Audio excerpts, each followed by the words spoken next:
Nag-start po ako mag-skate dahil po sa kuya ko po na binigyan po ako ng skateboard. Nag-umpisa sa wayboard po talaga ako nag-umpisa.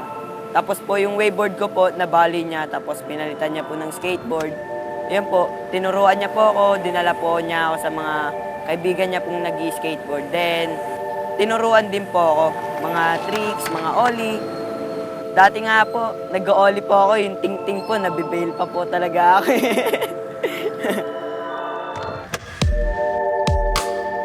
Medyo maganda na yung skate scene ngayon sa Pilipinas eh. Dumadami na yung populasyon ng skater eh. Sobrang dami na talaga ngayon. Kahit saan na, halos lahat magagaling na rin yung iba eh. Yung iba kahit bago pa lang, bata, magagaling na. Marami na ako nakikita mga bagong skater na bibigyan ng mga magandang opportunity na tulad nga ng mga bata na nag-aaral mag-skate na ngayon, ang gagaling na. Halos wala pang isang taon, ang bilis gumaling. Di tulad dati noon na pahirapan pa, kulang sa mga gamit. Di tulad ngayon na, yun nga, nag-uunti-unti na yung mga skate park sa Pinas. Na-sponsoran ako nung Wii simula nung dinala ako doon sa shop nila, tapos pinakilala lang ako. Tapos yun, nung nakita ako mag-skate ni Sir Mark, yun, na niya, parang napansin niya rin na pwede pala akong pasok doon sa team.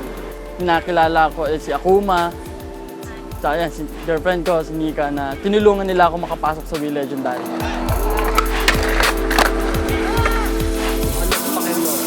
Masaya po ako sa bago ko pong sponsor sa Wii. Dahil po, tinutulungan po nila ako magpatuloy ng skateboarding dito po sa scene na to.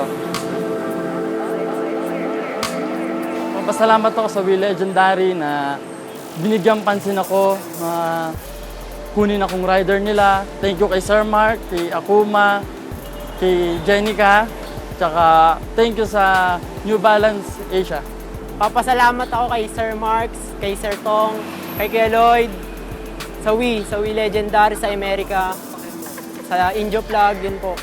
Nagpapasalamat po kay Sir Mark, kay Kulot, kay Sir Lloyd, kay Kebanjo, na patuloy pong nagtuturo po sa akin. Tapos lalo-lalo na po kay Kuya Tong. Salamat po.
Ang alay para sa aking mga kaaway ang mawalay sa minamahal ako'y nakahanda na matsyempo ang kalaban, edad ko ay hituna pero teka muna kukuha na mabigat na katarungan ano ba pinaglalambag dahil ba sadyang ang buhay mo sa sakripisyo kahit alam mo nga handong ka sa kulungan o sa nicho ang peligro at bata sa buhay natin ay likas bawat uwang papatang Mangarap ka, ako'y gusto, kahit na